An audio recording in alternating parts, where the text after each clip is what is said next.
নমস্কাৰ, মই ধনমণি শৰ্মা। মই অকণমান শুক্ৰ গ্ৰহৰ বিষয়ে ক'ব খোজোঁ। যিখিনি মানুহৰ খুব ভাল বেয়া চব গুণ থাকে, তেওঁৰ শুক্ৰৰ প্ৰভাৱ ভাল বুলি কওঁ। মানে ভাল বেয়া মানে কি, তেওঁ য'ত মানে এডজাষ্ট হ'ব পাৰে, চব ভাল মানুহৰ লগতে এডজাষ্ট হ'ব, বেয়া মানুহৰ লগতে এডজাষ্ট হ'ব। শুক্ৰৰ প্ৰভাৱ থকা মানুহৰ এনেকুৱা স্বভাৱ চৰিত্ৰৰ হয়। তাৰমানে তেওঁ যিমান বেয়া মানুহেই নহওক, তেওঁ সেই মানুহটোৰ লগতো এডজাষ্ট হয়।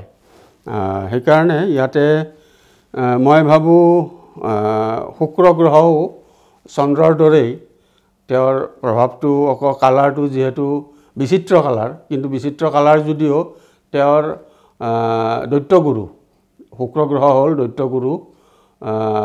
মানে আমি দৈত্যগুৰু আৰু বৃহস্পতিক কওঁ আমি দেৱগুৰু। দৈত্যগুৰুৰ সাধাৰণ কালাৰটো হ'ল বগা।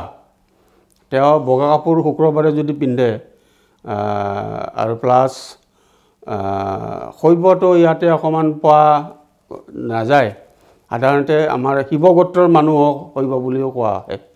শিৱগোত্ৰৰ মানুহ বাচ্চা যদি পোৱা হয় ৩-৪টামান, শুক্ৰবাৰে খুৱাই দিলে শুক্ৰৰ প্ৰভাৱটো কমি থাকিব।